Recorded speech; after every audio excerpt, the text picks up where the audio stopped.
Hello and welcome everyone to this week's episode of the Montpelier Happy Hour here on WVEW 107.7 LP Brattleboro, your community radio station. I'm your host, Olga Peters, and this is the show where we talk about how everything in Montpelier shakes out for the rest of us. As you may know, if you've been listening in, we have a primary election coming up in August.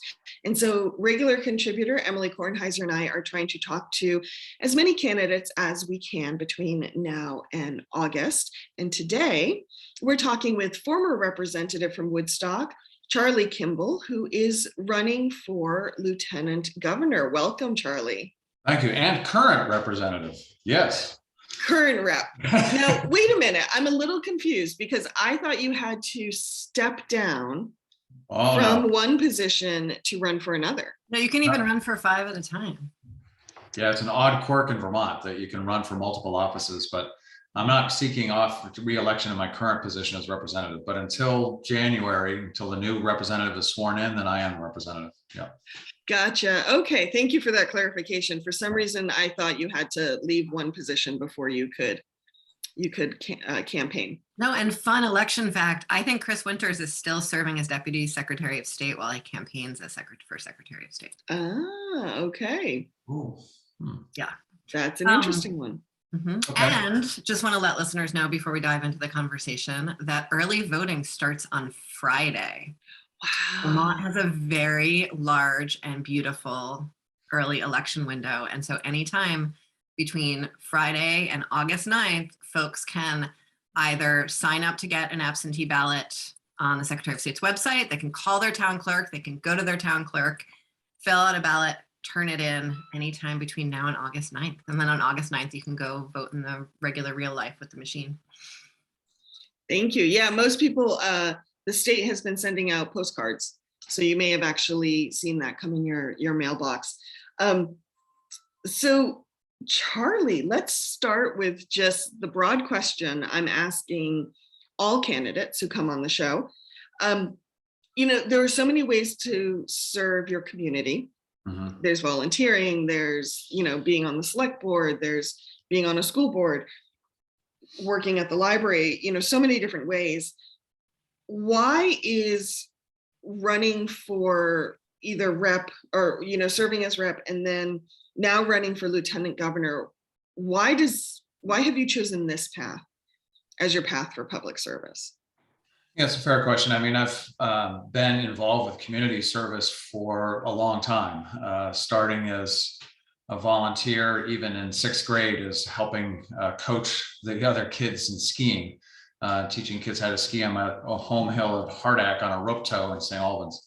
But since then, I've been involved with the community, serving on boards, serving on the board of trustees of the St. Albans Public Library, and the village trustees in Woodstock when we moved here, on several different Rotary clubs, service organizations, the treasurer of countless organizations, Pentangle Council on the Arts, Good Neighbor Health Clinic. I'm not the treasurer on that board, King Street Youth Center. So I've served in a variety of ways already, and then when I ran for the legislature 6 years ago, it was an opening, it was an opportunity to really represent my community and do more work for the community in the state legislature. And I have to say that's been really rewarding in the sense of being able to help constituents navigate state government. And sometimes it can be very confusing for citizens to figure out, who do I contact about this? Or can you help me do that? And that's been very rewarding. I've enjoyed that part of the work. And the reason why I'm running for lieutenant governor is it's an extension of what I've been doing in the legislature. And that is to really focus on economic development, but also workforce development. And for me, that's been the key, is on looking to how to make it available so everyone who's willing to apply themselves and maybe getting new skills can find a meaningful career in Vermont. And that's something that really falls between different agencies. It falls between different committees in the legislature. There's not really a great coordination among them, even though there are efforts to try. We have some excellent programs in Vermont. We have some excellent agencies, but what often happens is that people fall through the cracks. in terms of kids coming out of high school, people that come back from college without a degree, with debt, and they're trying to figure out, what do I do now? Or people trying to reorient themselves as to where they want to go. And that is about workforce development and training. And that's where my focus has been in the legislature. Just completed another major bill on that this year. And then looking at, anytime I talk to anybody about workforce, it all comes back to housing. You know, where are they going to live? I can't afford to live here. Employers are talking about, I would love to hire more workers, but they can't find any place to live.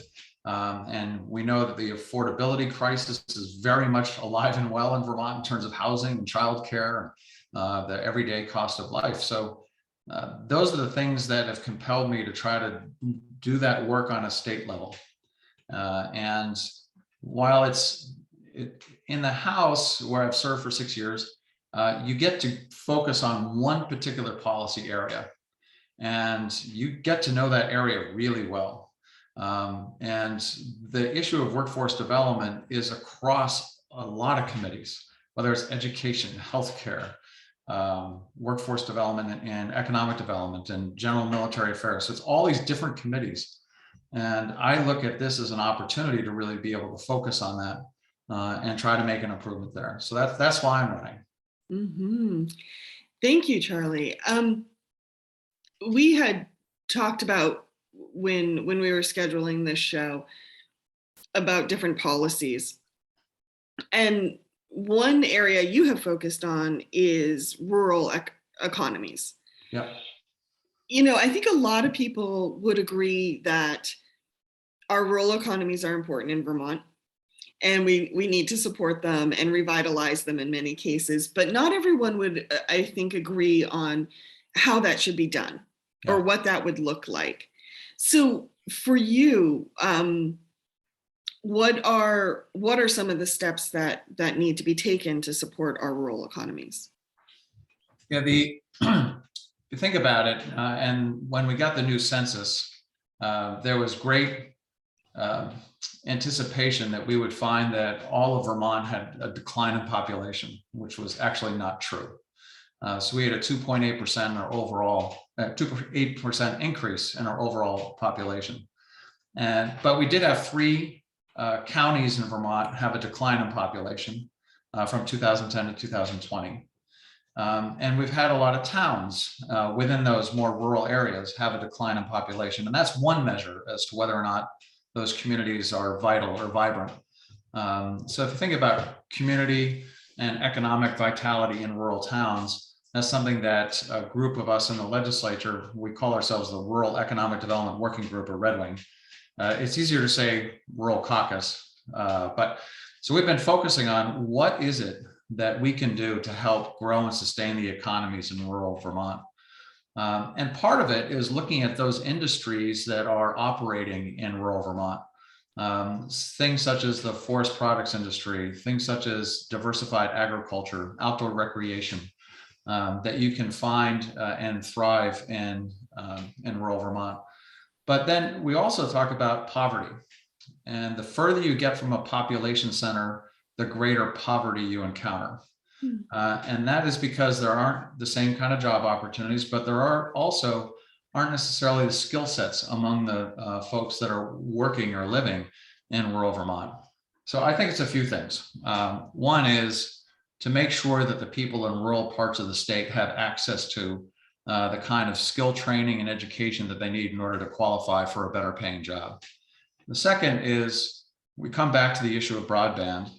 And it's an easy answer to a question that's very difficult to solve, saying, well, let's just connect everybody. And we've allocated a lot of money in the legislature to be able to bring fiber to the home or the business. And I think in 3 to 4 years, we're going to see incredible connectivity because of the work that we've done.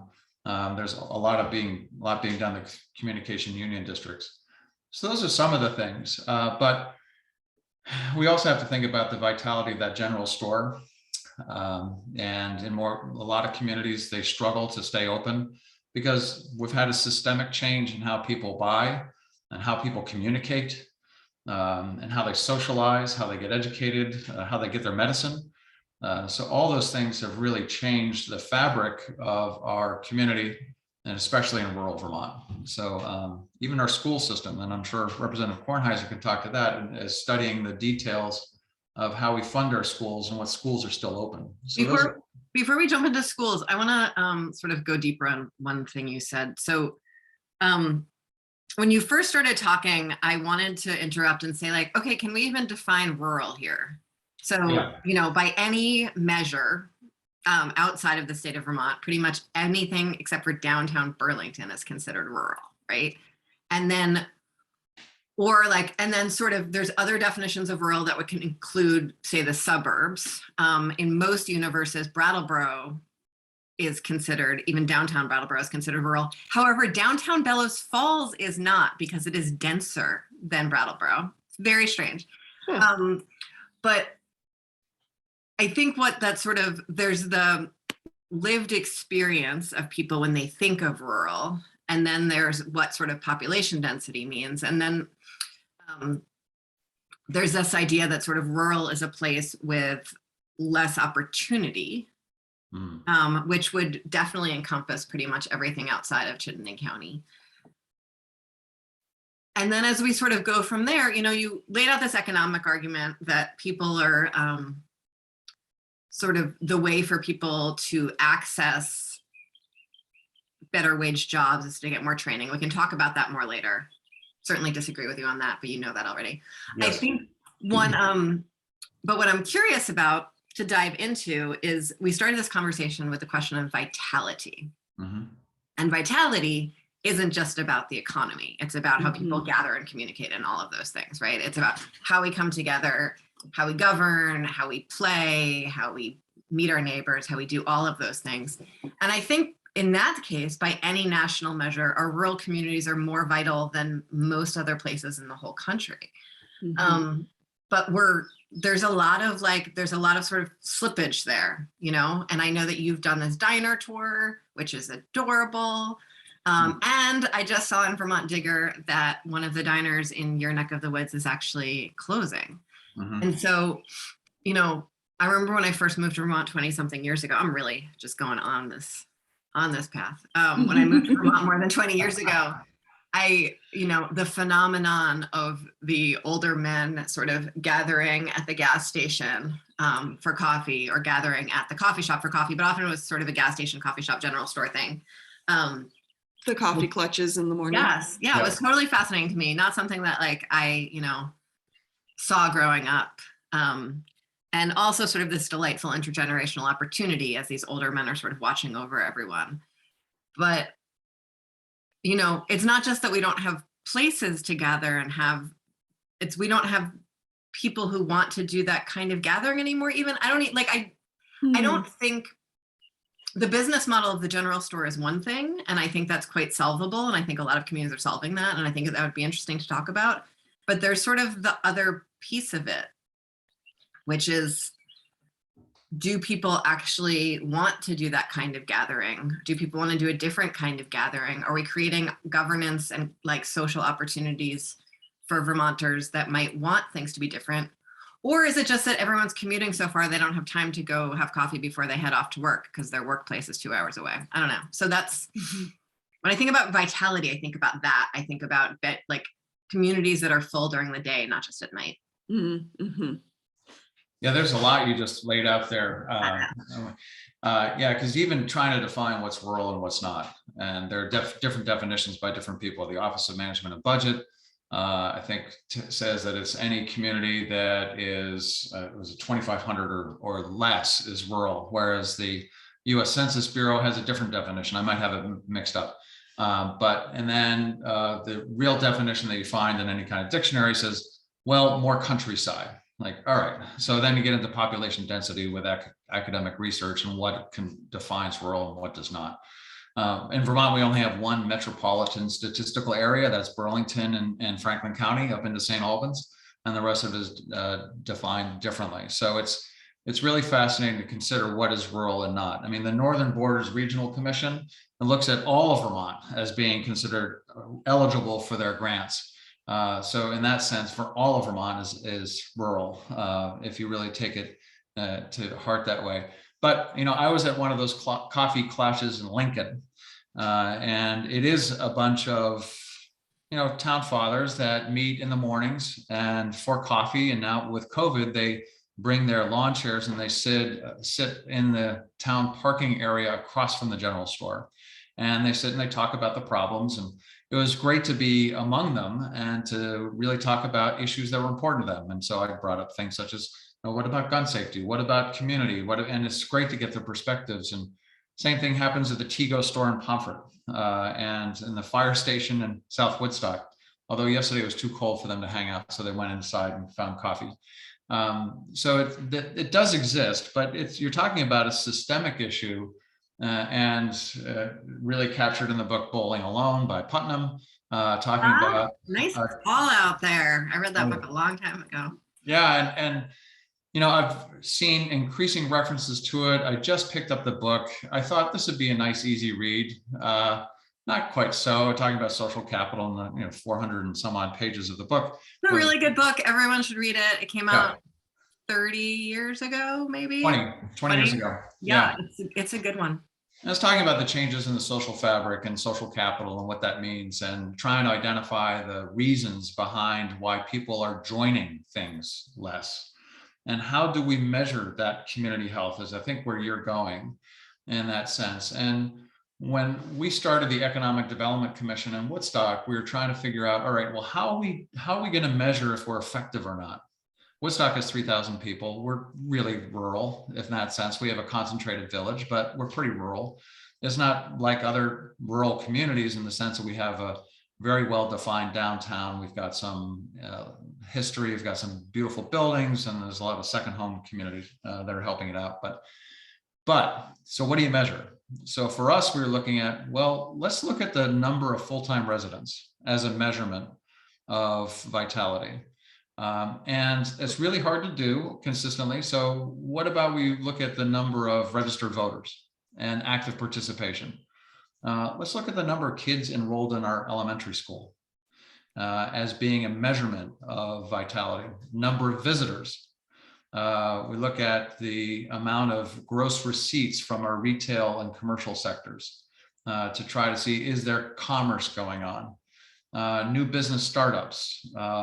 Some things that we thought about is,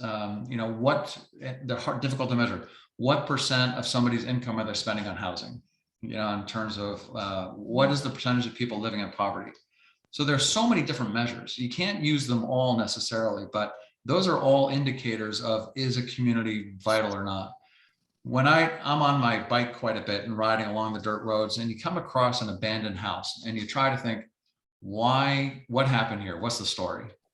And I was in, I think it was Newfane or it was Wilmington. It was on a back road and looked like a great house. And I've talked to Maura Collins at Vermont Housing Finance Agency about this. Like, what about all these abandoned houses? She said, well, some of them really need to be torn down because they've been abandoned so long, you just can't do anything with them.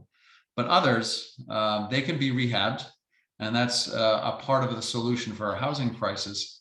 But there are cases of whole communities which just become abandoned. How do you stop that?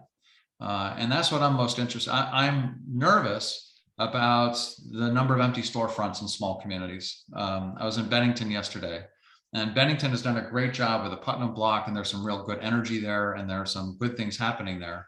But there's still a lot of empty storefronts. So how do you fill those? And how do you make it so that your community is involved and engaged?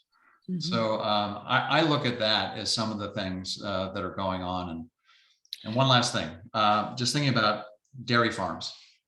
We've had a 60% decline in the number of dairy farms, yet the number of cows or the amount of milk being produced is level or increasing. And so that means that there's just fewer operations, but they're bigger ones. And so what are all those farms doing that where there used to be cows on the side of the hill, or they used to be productive? And so you have to look at that diversity in agriculture and making sure that there is working lands as another way to make sure that those rural communities are keeping the character of Vermont, but people are actually earning a living in working in the land. And that's really vital, I think, to the success. And that for me is, I think, the piece that we often leave out of our policy. It's that we are either trying to save something that once was, or trying to sort of create something from somewhere else.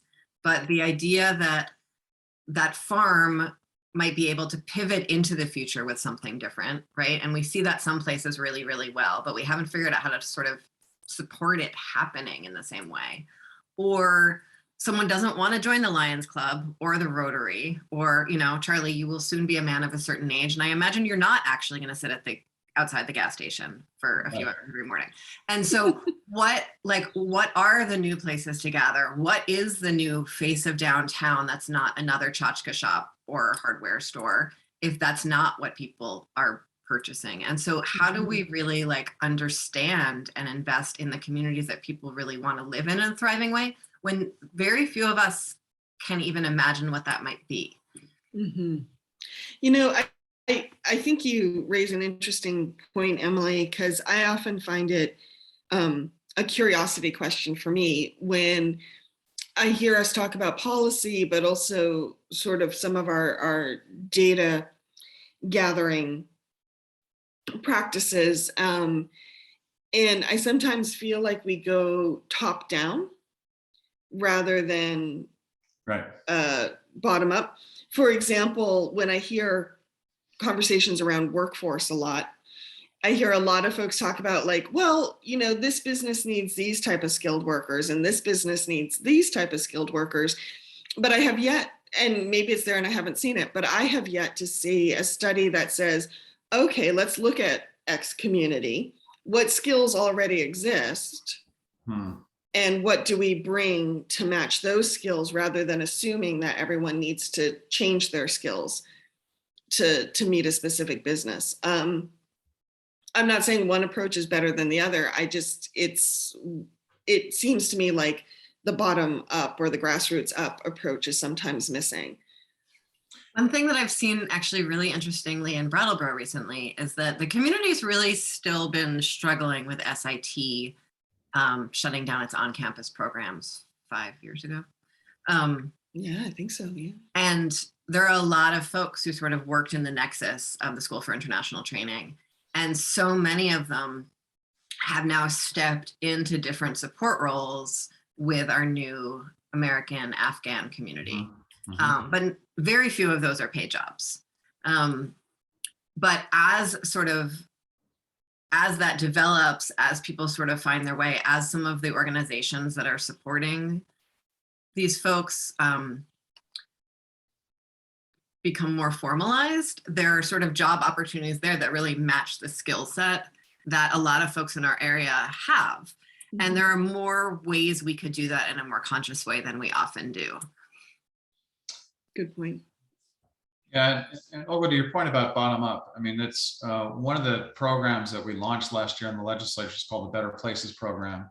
And the idea is really to have communities lead that process of really invigorating public spaces and using some crowdfunding and using some state dollars and guidance to help transform public spaces. That's happened in Brattleboro in some places.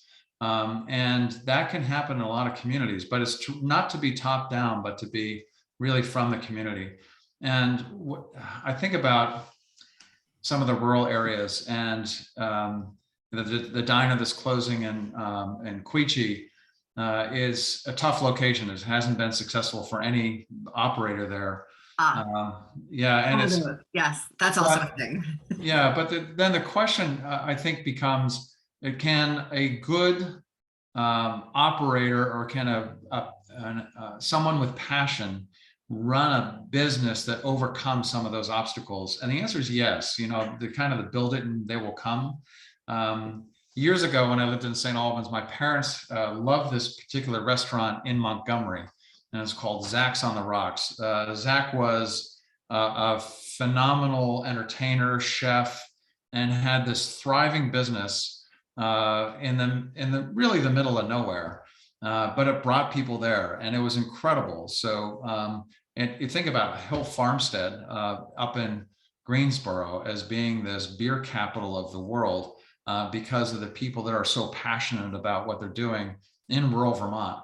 So I think there's great examples of where someone with an idea that receives either the support of the community or they're just able to harness that energy on their own, they can make a significant difference. So we can't underestimate the ability of individuals to transform their own lives, but also their communities.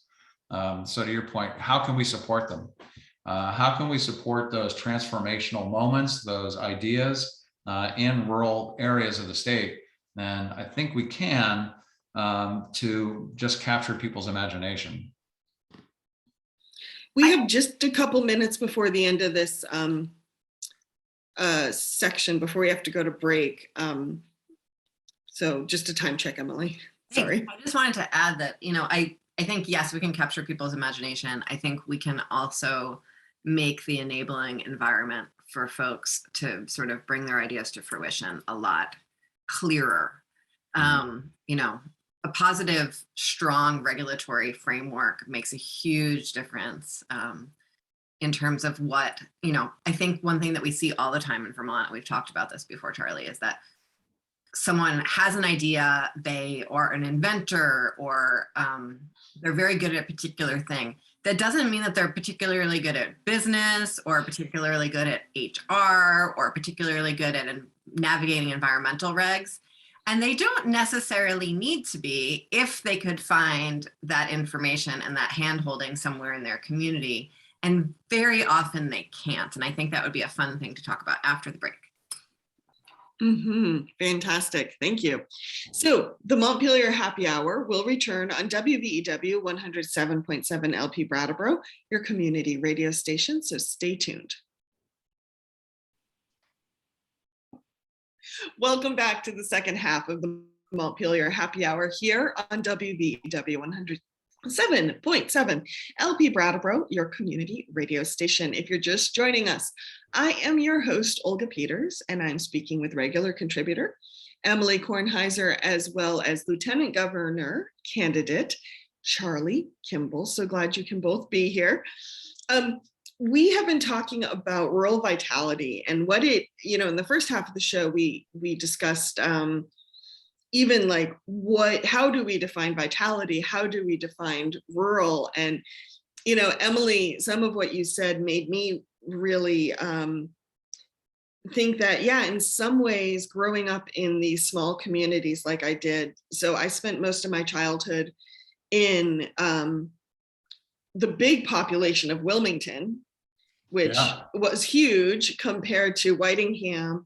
And then right over the line, I also have deep roots in Heath, Massachusetts, where my maternal grandparents had a farm and my paternal Meme and Pepe had a general store. And so I, as a child, figured I would grow up to either be a farmer or own a general store. Part of me still wants to own a general store. I loved I loved Peter's General Store. Anyway, and to me, it's so much what we're talking about. It's like something you feel, which does not help the conversation at all when we need to talk about policy. But yeah, this sense of community, I think, is what I have taken away from my years in these smaller towns. And I'm going to turn it over to Emily because the recycling truck's picking up outside.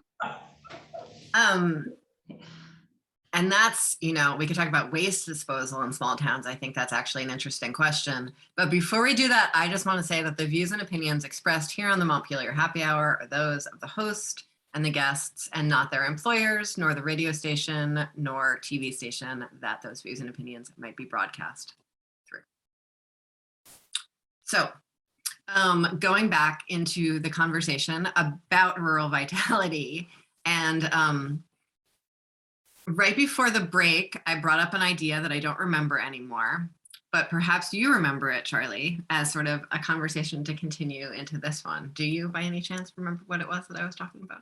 No, I was so riveted on the next subject matter of coming up with a new cocktail using rural ingredients. I do not properly recall the specific question where you were going. Okay. Oh dear, we didn't have to get drunk to like forget our train of thought.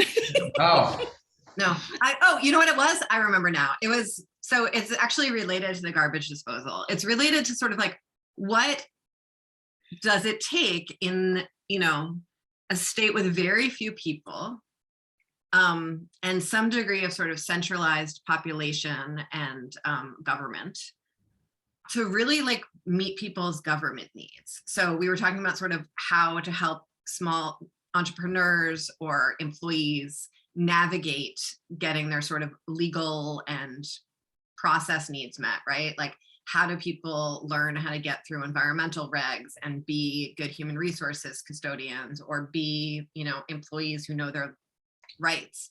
And how do we do that in a way that people can like access real people? Or how do farmers get technical assistance down here in Southern Vermont, right? Where people can like talk to real people so that they feel like they're having real conversations and really know things, given that there aren't that many of us. And so it's sort of hard to like have a person for every person all throughout the state when there aren't that many of us in any part of the state. And so that's like, solving that problem feels really important to me. The more I talk to constituents who sort of are trying to pivot their businesses or trying to find a new career path, I find myself often saying like, yeah, I know this one person who does this here and you should talk to them, but really I know like 40 people and a whole agency in Burlington or Northampton that you should go talk to. And that's hard to sort of like send people out of community to solve their problems. I think there's a couple of things. Well, one, just in terms of leveraging the systems and the technology that we already have. And we can do a better job as a state. And we're certainly trying to move that way with establishing a single business portal for business owners or interested entrepreneurs to find the answers to the questions that they have, so they can access it online. It doesn't do everything, obviously, because you still need to get to a person when you're frustrated, you can't find what you want on that internet site. And we've all been there. It's like, I just have this one question. Can you answer it for me? So part of it is the information that we can make available to people searching for it. And I think we're moving in that direction pretty well with that single business portal. We worked on that in the legislature to try to make that easier. The second piece, in terms of like training available for technical assistance for farmers and for businesses, part of the new plan for the farm to plate next decade that was published last year was to really increase the number of people available to provide technical assistance for those folks in smaller agricultural enterprises. So that's definitely a plan. UVM does a pretty good job with extending its extension service. And also there's the farm and forest viability work that's been done through VHCV and also assisted by UVM. So there is that question. UVM would like to be that single door to call through its Office of Engagement. Charlie, I know about all those different offices, but because of being on the Commerce Committee, but I can barely even keep them straight in my own head. I can't, in fact, like handing that to someone as like here's the suite of options for you. We almost need like a 211, but for entrepreneurs. Yeah. Well, and then locally, I mean, it's really the regional development corporations that should be providing that. And I think BDCC does a great job of connecting people to the resources they need. But even to get somebody that is as an entrepreneur, who do you call? Do you call BDCC and they can point you to everybody? So I would hope that the Brattleboro Development Credit Corporation has enough of a name recognition and an establishment so that people would easily go to them. So, but you're right, there's so many different people that are involved, kind of the alphabet soup of organizations throughout the state. It can be confusing. So I'm not quite sure how to answer that, because like in workforce development, we're talking about all these different entities without really one clearinghouse to make sure that you know where to go. And so it can be confusing. And I just say that there is an interest and a desire to be more connected. Just have to work on that on a statewide level. to make sure that we make that happen. Mhm. I think as someone who lives and works in Vermont, I don't really consider myself a true entrepreneur, but one thing I've always found interesting is, I usually have what I call my day job, which usually comes with very standard things like a W-2. And navigating my financial and regulatory life with a W-2 and that type of employment feels very easy in Vermont. Yep. Where it gets tricky is when and I am sure I am not the only one, loops in my freelance work. Because I do freelance journalism and some marketing for some local organizations. And it's when that 1099 comes in, or all those other different ways that I build my work and my financial life, that things start getting really fuzzy. And you don't do that just to like get your emotional needs met in your career. You do that so you can pay your rent. Right. Because your day job. Yeah, that old joke. What do you call a Vermonter with only 3 jobs? Part-time. Lazy. Yeah. Mm-hmm. Being self-employed is not easy. And anybody that says, "Oh, I'm just going to start a business," well, there's a lot to it. And some people don't have the aptitude. They might, as Emily was saying before, some people have a particular skill, but not the business aptitude. And that becomes difficult. I represented artists as part of my work experience. And the artists, some of them were incredible business people, and some were horrible. And the ones who were willing to just focus on the art and then leave the business to somebody else that they trusted had a particular formula that worked. And the other some of the artists, like Warren Kimball, for instance, no relation, in Brandon, Vermont, incredibly successful, but he had a real head for business and promotion, as well as his artwork, as did his wife. So that it made that successful. So it is difficult to be self-employed. And there are folks that are, to your point, who do I call? And so even within state government and outside of state government, it's who's willing to help. I found that in most cases, state government is very willing to help when you have a question on the call. Not always, but most of the time. And can you find that help locally? I think you can. And part of being self-employed is trying to find those resources. Someone opens a store and builds inventory. How do you buy? How do you buy inventory? That is hard, right? I mean, the general store was particularly, you're dealing with 100 different vendors. So how do you manage all those? Some people are really good at it, and they can do it like it's just natural to them, and others have a more difficult time. So I don't know the right answer to that, but that's part of the success of being, or part of being a successful business owner is being able to have either the not the natural ability, but the willingness to get the skills that you need in order to do that. I agree with you, Charlie. I will just put a finer point on my comment, though, is I sometimes feel, as someone who's trying to combine different revenue streams, that some of the regulations that cover those different revenue streams are not working together. Okay. So, for example, I am very grateful. I now have a day job that provides health insurance. Yeah. So thank you, day job. But before that, I was going through the marketplace. And when you're a freelancer, your income does this throughout the year. Yeah. And even with a day job, my income did that. And there's this expectation that every month I would call the marketplace and say, "Oh, my income's changed, so change what I'm paying on my premium." Yeah. Yeah. Like, I don't think the state has time for that. I certainly, my head just kind of imploded.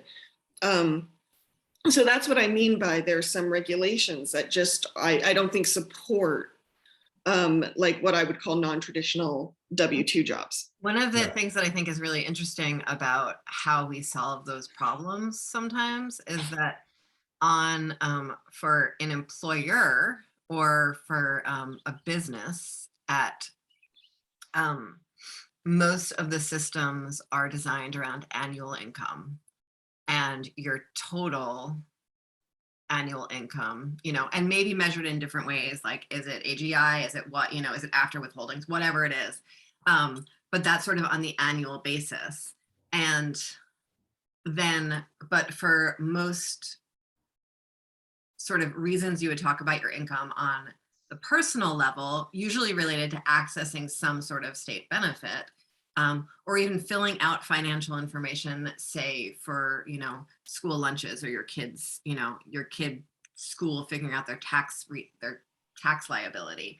All of that happens on the month-by-month basis, or even sometimes on the 2-week basis. And it's still built on this sort of assumption that every family has a single paycheck, which has probably never been true in Vermont, but isn't even true in most of America at this point. And it's really somehow at a higher income level, sort of the annual is trusted.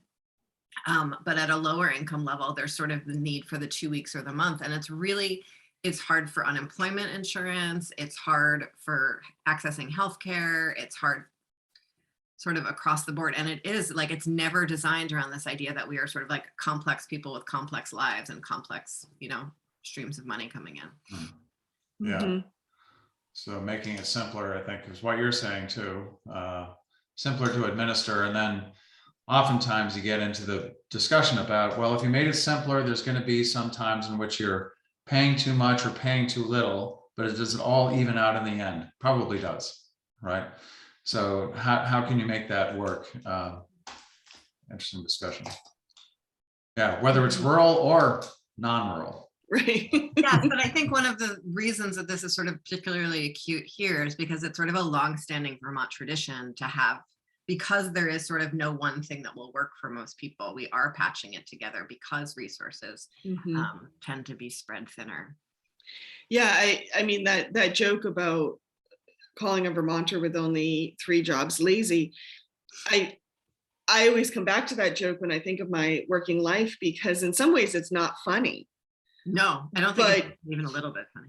But it symbolizes for me how deeply embedded in our culture this idea of patching it together and making it work, and that kind of baling twine and duct tape ethos. We even do it with, we don't just do it with our farm tractors.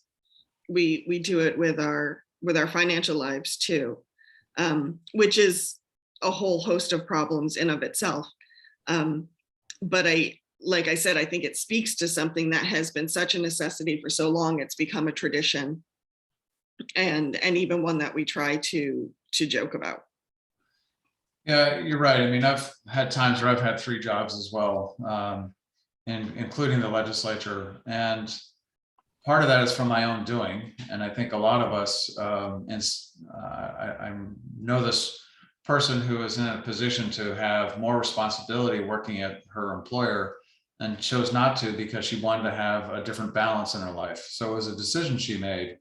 And for me, it's also been decisions. I mean, I've had 4 different careers, and I'm not alone. I've talked to a couple of other people who've had the same type of thing, because it was, all right, I want to do something different now. Where I've always admired the people that could know that they were going to do the same thing for 35 years and retire. And that in Vermont, there seems to be that tradition of, well, let me change something up a little bit. And so some of it's of necessity, some of it's by choice. Would you agree with that? That deep tradition I was talking about, I think it's more about necessity. I think you're right. I think there are people who are making choices about work-life balance, but particularly that tradition. Yeah. And that kind of long-standing tradition, I think, was more about necessity than choice, because there weren't always places where you could get a job for 40 years. Right. Yeah. And have a pension at the end of it, Yeah. I don't know. What's your thought, Emily? I think there's by necessity, and then I think that for a lot of people, what looks like choice is also sort of part of necessity. Like, how long are you going to just wait tables, given all of the other ways that that impacts your life. And maybe you're going to sort of split up waiting tables with working part-time at the health department.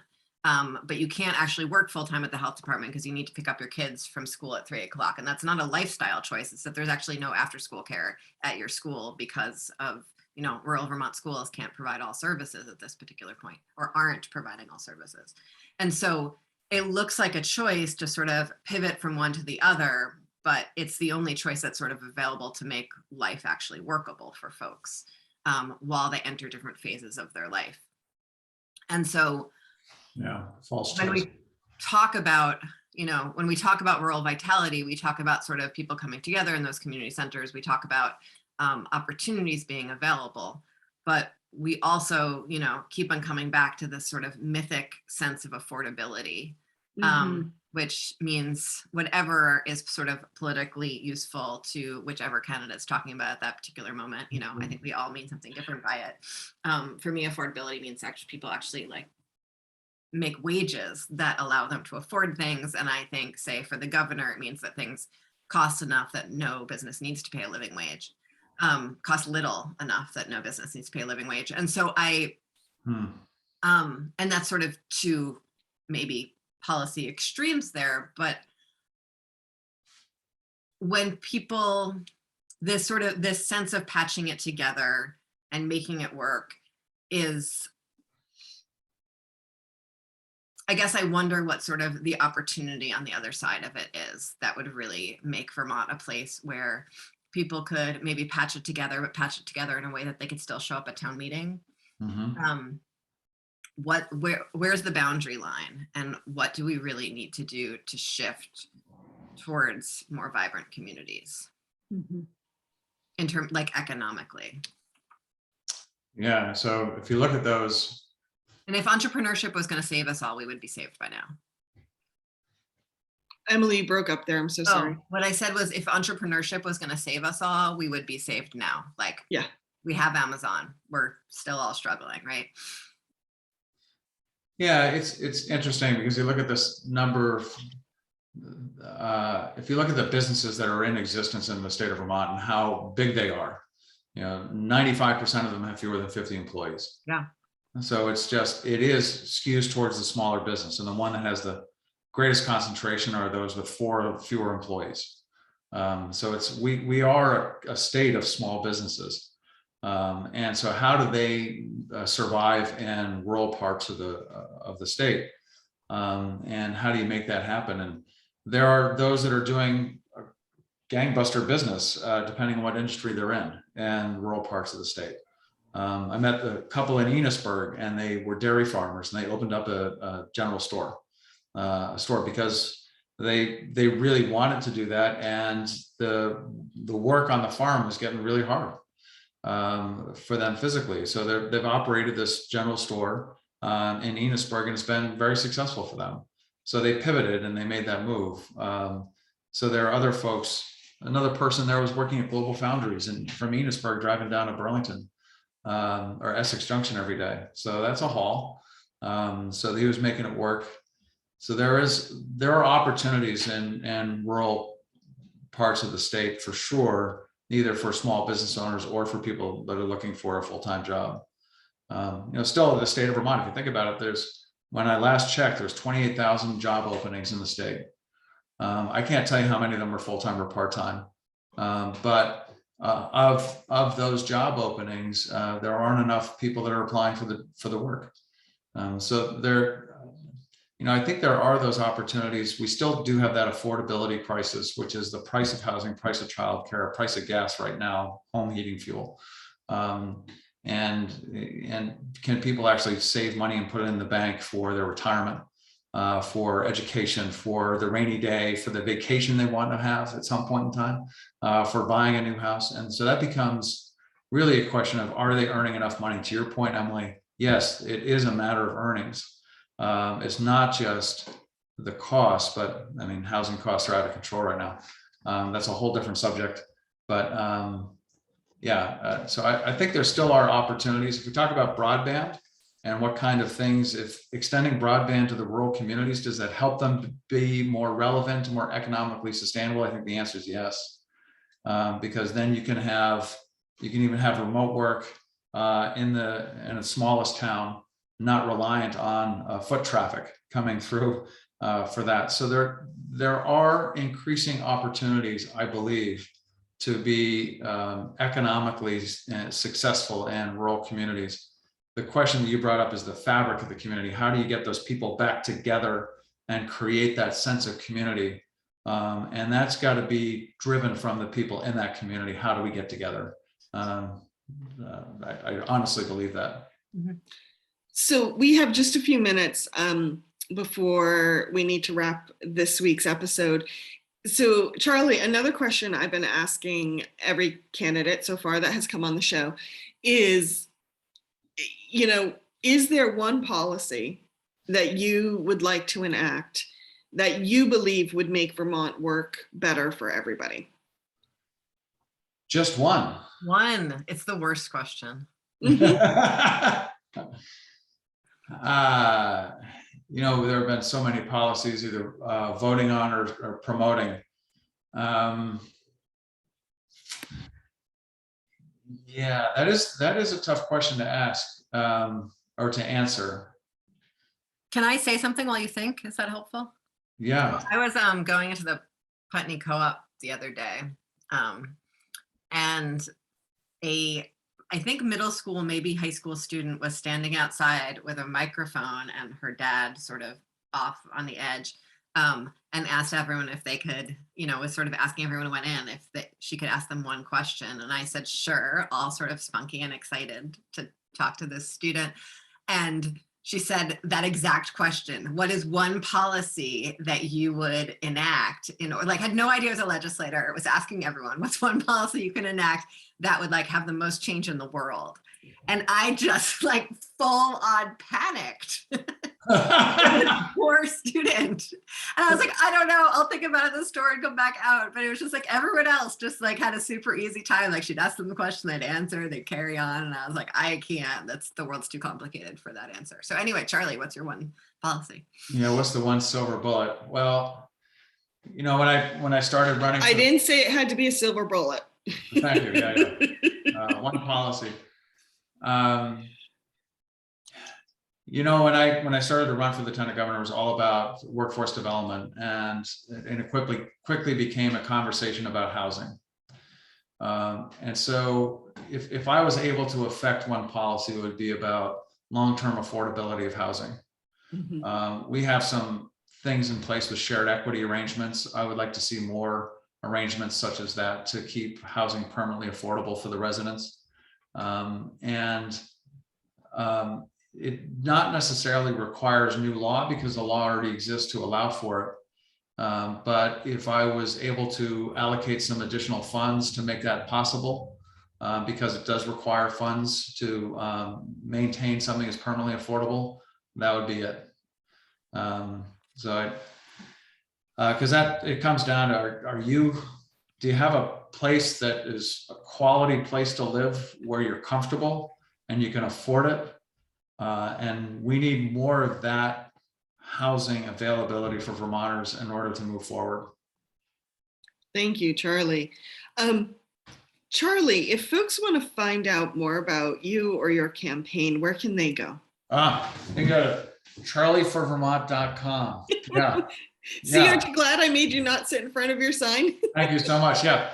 No, this is my website. It has links to different social media as well, but love to engage with people about what's on their minds. Really appreciate the opportunity to be with you today, Olga and Emily. It's great to be in Brattleboro virtually. Thank you for joining us. And as always, Emily, where can people find more information about you? Folks can go to emilykornheiser.org, where you can find links to all the socials and my email address and ways to get in touch. And I would also like to put in a plug. We're doing events every 2 weeks on the Common. It's a collaboration between a bunch of different organizations, but every other Wednesday until the primary, we're having some pretty robust Meet the Candidate events. We're inviting all the statewide candidates down, as well as all of the county-wide candidates. for some robust conversations, some debates. This next event is going to be a game of political Jeopardy, which I'm super duper excited about. So that's a week from today, the 29th, on the Brattleboro Common from 5 to 7. And so folks can find that by finding me on Facebook or Instagram or Twitter or Front Porch Forum, or posting about it everywhere. But it should be a really fun event if folks want to turn out for it. That sounds great. Wonderful, thank you. And as always, you can find the Montpelier Happy Hour 2 p.m. on WVEW every Friday at 107.7 LP Brattleboro.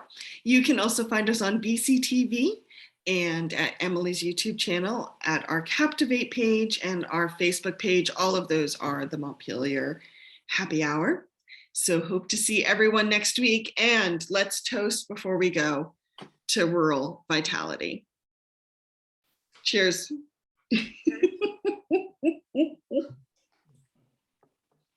Take care. Thank you. Thank you. Thank you.